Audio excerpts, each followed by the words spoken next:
This video is brought to you by Squarespace. Whether you need a domain, website, or online store, make it with Squarespace. Check out squarespace.com/biographics for a free trial. There's a link below.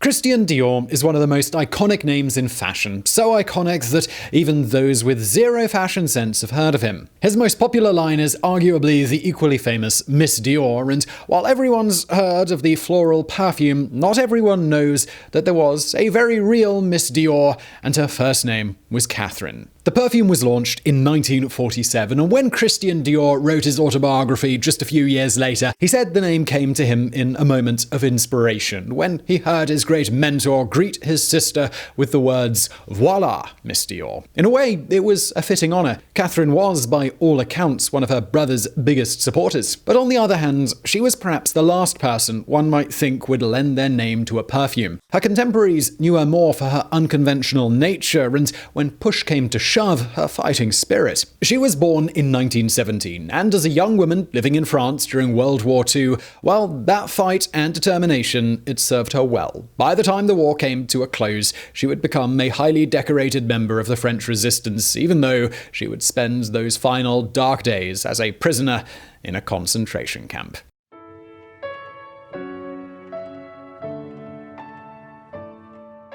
The lives and the work of both Christian Dior and his sister would have one consistent theme: a love of flowers and gardening garnered from their mother Madeleine. The family's early years were peaceful, idyllic even. The Dior patriarch had provided well for his growing family, accumulating a certain amount of wealth as a producer of fertilizer. They were well off enough to keep more than one home, but the one they remembered most fondly was a family home called Villa La Roume in Granville, the beautiful seaside resort town in Normandy. That was just a second home by the time Catherine was born in 1917, and for most of the time, the family still lived in Paris. Still, the young Dior siblings had their childhood shaped by the extensive gardens and flowers they remembered their mother patiently growing and cultivating, an influence that would become evident in later years. Not all good things seemed to last, though, and this was certainly true for the Diors. Christian, in particular, was of a superstitious nature and would later recall the very instant the tide of their lives began to change, the moment that a mirror fell to the floor in their empty house and shattered. "Misfortune came into our hitherto happy and sheltered family immediately," he would write. "One of their brothers grew ill, and their mother suddenly faded away and died of grief," Christian would remember. Brother Bernard would be committed to an institution where he would live until his death until 1960, and suddenly the wealth they had enjoyed for a long time was gone. The Dior patriarch lost everything in the stock market crash of 1929. Further, Christian's modernist art gallery went bankrupt. Amidst it all, he found himself caring for his siblings, including his favorite, Catherine. The family moved to a small piece of property in Caerleon, an area appropriately well known for growing the flowers that supply France's perfume industry. It was there that Christian began drawing, selling his sketches to help support his family, and finally heading to Paris to enter the design world for the first time. Catherine followed him in 1936 and worked at a nearby boutique. It was their first foray into the adult world, into the realm of Parisian fashion and industry. But again, the good times, they were not to last. War was lingering on the edge of everyone's minds, and by 1939, businesses were closing as people prepared for what they knew was an inevitable conflict. Christian was conscripted into the military, and Catherine returned to her father. Her brother joined them fairly quickly after he was demobilized in 1940, and here again their lives intertwine. They grew vegetables, helped supplement the meagerness of wartime supplies, and made regular excursions into Cannes, where they were kept apprised of all that was going on in the war. They were on the outskirts of the conflict, but they would not stay there for very long.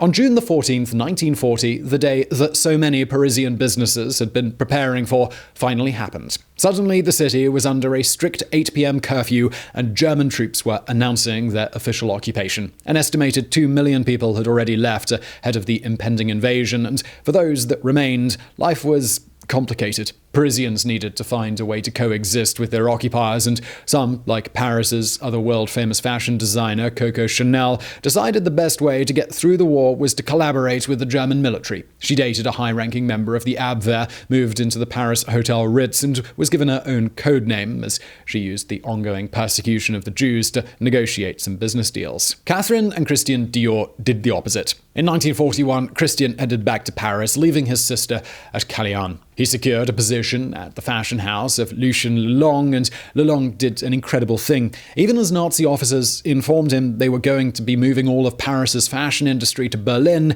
Lelong first argued that it just wasn't possible to move the thousands of skilled artisans to another city. You couldn't retrain them either, as it took decades to become as skillful as his employees were. So he argued fashion needed to stay in Paris. Germany relented, the fashion industry remained in Paris, and Lelong saved thousands of industry workers, many of whom were Jewish refugees. Even as Christian established himself in the industry as one of Lelong's most valued employees, Catherine was back in Calais. It was the same year she did a seemingly innocuous thing that would change her life. It was November of 1941, and she went shopping for a radio in a store in Cannes. It was on that perfectly ordinary shopping trip that she met a man that she would fall in love with.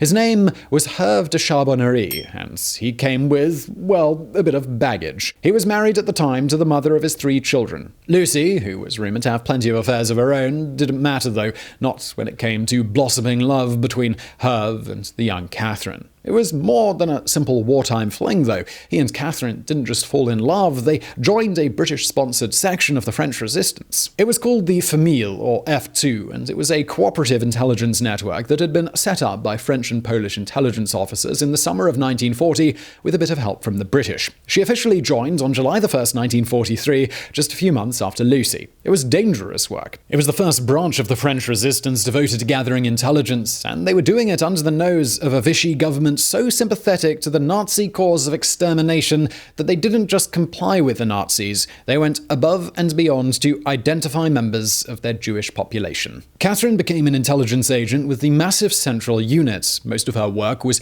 gathering and passing along information on the movement of Germany's troops and weapons. Reports were sent to London, to the Allies, and to the troops who were under the command of General de Gaulle. Catherine, now 29 years old, but looking a decade younger, spent much of her time on her bicycle, attracting the sort of attention a pretty young girl riding along through the French countryside would tend to get from the men that she cycled past. It was nearly an ideal cover, and it allowed her to travel throughout the area fairly freely. When she was in Paris, she would often stay with her brother at his apartment. And even as close as they were, it's unclear whether or not she ever told him what she was doing. It was, after all, the sort of thing he was better off not knowing about, especially considering he spent his days designing dresses for the wives of the Third Reich. Safety was, of course, first and foremost, and if she didn't tell him, it was a secret she kept to protect him. The stakes were high, and to say what she was doing was a matter of life and death is no exaggeration. In later memoirs, Catherine would remember one day in particular that she met a friend and fellow resistance member Liliane Deitlin in a cafe. She hopped off her bike and hugged her friend tightly enough that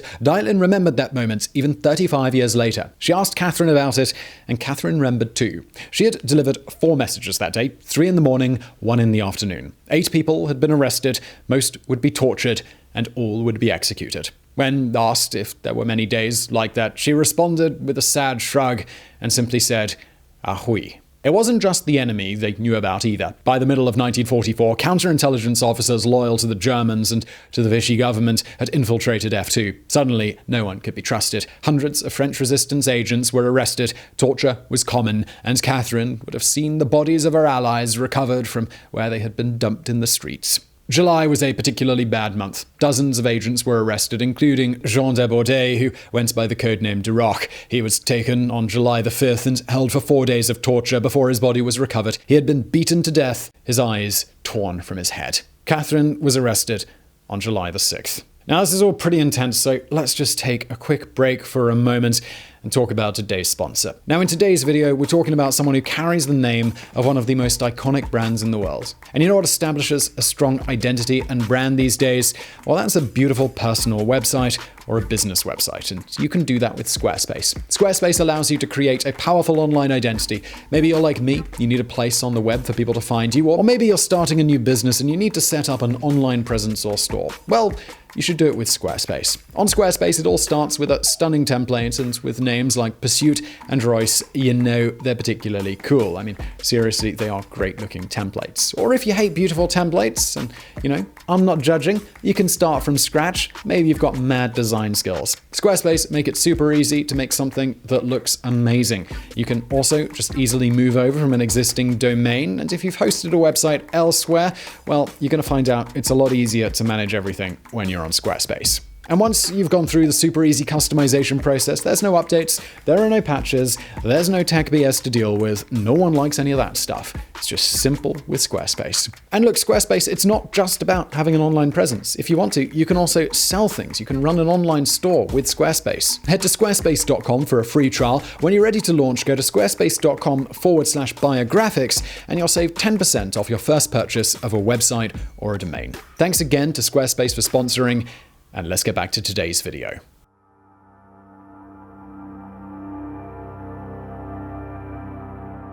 When she showed up in Trocadero Square, she thought she was keeping an appointment she had made with a colleague in the resistance network. Instead, she was met by police under the direction of a German-French Foreign Legion veteran named Friedrich Berger. Berger had set up a base for his operations in a wealthy Parisian neighborhood, and his unit of intelligence officers were known for such brutal torture that Allied officers estimated that the longest their most hardened, well-trained operatives could hold out was just 24 hours. Catherine was in custody for several weeks, and when other prisoners were asked what had happened behind the closed doors at 180 Rue de la Pompe, they said she had never broken. Berger's unit was so efficient at uncovering French resistance members that it wasn't long before Catherine needed to be moved to another secure holding facility to await transport to her final destination. On July the 27th, she was taken to nearby Fresnes prison, and this is really a case of a few days making all the difference in the world. Berger and his men would flee Paris on August the 17th, and before they left, they shot and killed the 44 prisoners that they were holding. Christian, meanwhile, heard about his sister's arrest. Even with the contacts he'd made through the fashion house, he wasn't able to get anyone to help secure her release until it was too late. On August the 15th, just 10 days before the liberation of Paris, Catherine was forced onto a hot, overcrowded train with more than 600 other women. Their final destination was Germany, and in this case, time was not on her side. Christian had succeeded in getting through to the Swedish consul general located in Paris, and they were willing to speak to the Germans on her behalf. Raoul Nordling had already made some impressive strides. He had already convinced German authorities not to carry out Hitler's orders to destroy the city, and he had secured the transfer of political prisoners into Swedish custody. And Catherine Dior was very nearly included in that deal. She was on the train, carrying a suffocating stench of death that was so strong the guards riding on the roof couldn't stand it. Nordling got permission to get her off the train as long as he could get a phone call through to the SS officers when they stopped at the station in Bar-le-Duc. But he couldn't get through, and the train kept on going. Catherine was routed to Ravensbruck, where she was examined, her head was shaved, she was tattooed with the number 57183RA, and given a uniform with the inverted red triangle that denoted her as a political prisoner.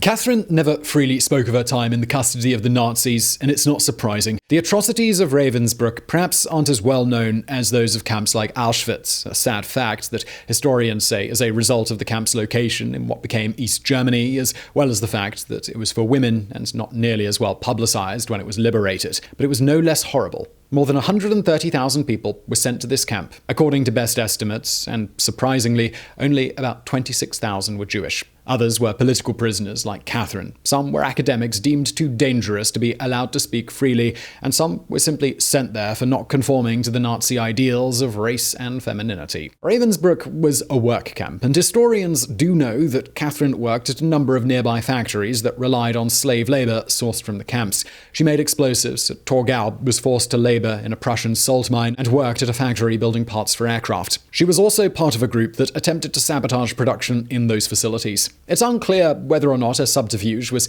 ever discovered, but sabotage was common enough that there was a standard punishment for anyone caught doing it. They would be sent to the bunker, a series of dark and suffocating cells where troublemakers would be left to languish away in solitary confinement. Of course, this was after the beatings and whippings which had been approved by Heinrich Himmler himself. Those that were dishing out the punishments were very good at it. Ravensbruck was the training facility for the female guards of the Nazi war machine, and some of the most notorious women of the Third Reich got their start there. Irma Gries, later renamed the Hyena of Auschwitz, was already gone by the time Catherine arrived, but Dorothea Bintz, who would later stand trial for crimes like murder and setting her dogs on the prisoners, she was still there. Conditions were dismal. Catherine was just one of the countless women who were given nothing but rags to wear, offered nowhere near enough to eat, and as the blizzards and bitter cold winds of winter descended, it quickly became clear that the dangerous conditions of the factories and their disease-ridden lodgings were not the only dangers that they faced. Outbreaks of tuberculosis and dysentery were common, and so were the medical experiments. Polish prisoners were known as rabbits and were often maimed to simulate battlefield injuries. Most didn't survive. A gas chamber was built there in February of 1945, and thousands had already died there by April. An adjacent camp, or Uckermark, was built for the old, the ill, the weak, and as an execution ground for those found guilty of espionage. Catherine, however, was already gone by the time her fellow prisoners began to be sent to the gas chambers. She and a small group of French prisoners were transferred out of Ravensbruck in February 1945. They were herded onto freezing cattle trucks and stayed there with no heat, no food, and no water for several days, until they reached Markleberg. There they found they were going to be subjected to an all-new sort of hell, hard outdoor work in temperatures that dipped well below freezing. She stayed there for months until new orders were handed down on Friday the 13th of April 1945. It was just weeks before Ravensbrück would be liberated by a Soviet army who would find just 3,500 prisoners still at the camp. The others were all dead, or like Catherine, told to start walking. They were under the watchful eye of SS officers who had simple instructions: shoot anyone who tried to escape. So they walked, and around 115 kilometers, or 70 miles later, they came to the city of Dresden.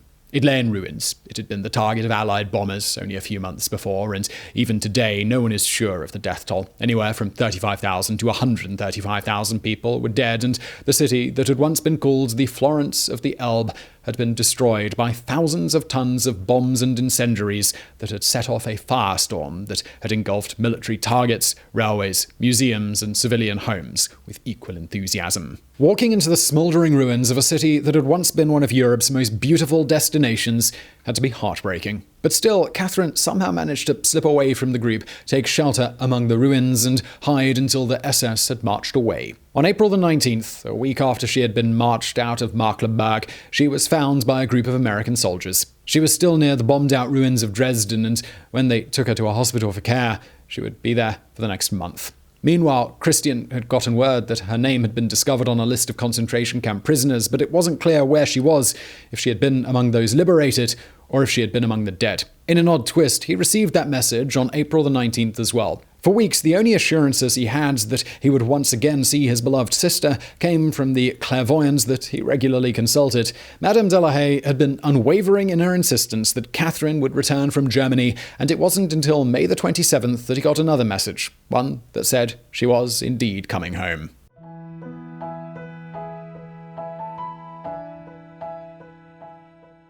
Catherine was back home in Paris the day after her brother got the message telling him that she was alive, and she was one of the many on a train of refugees bound for Paris. She was a shadow of her former self, emaciated, unable to eat solid foods, and suffering from what we now call PTSD. She wasn't just reunited with her brother. Also waiting to greet her was Hervé de Charbonneray and his children. Based on the accounts of friends, they put their lives back together, built a family of their own, and Catherine was allowed to live on in something that they describe as relative peace. While she rarely talked about what she went through during her imprisonment, she did testify at a military tribunal in 1952, and as a strange sort of footnote to that, Friedrich Berger didn't stand trial for his actions in breaking up the French resistance by torture and murder. He had been captured by British forces and was eventually handed over to the Americans, and he went on to work with the Secret Service. As for Catherine, her work in the resistance and her bravery in the face of torture was recognized. She was awarded a slew of medals, including the Croix de Guerre, the Combatant Volunteer Cross of the Resistance, the Combatant Cross, and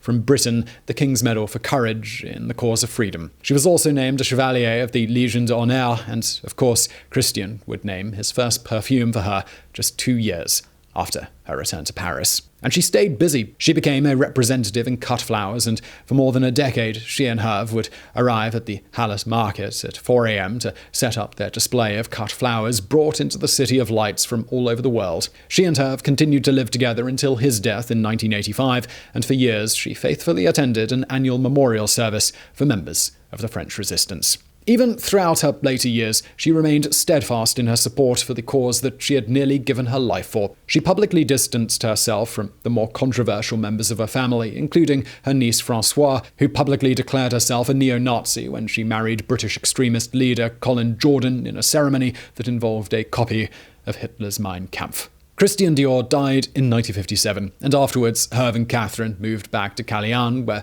it had all started. She grew roses destined for inclusion in the perfume that her brother had named her for, and went on to help establish the Dior Museum in the Granville home that they had grown up in. She never returned to Germany and passed away in 2008. So I really hope you found that video interesting. If you did, please do give it a thumbs up below and don't forget to subscribe. Also, great way to support what we're doing here at Biographics is to support our sponsors like Squarespace, who I'm linking to below. And thank you for watching.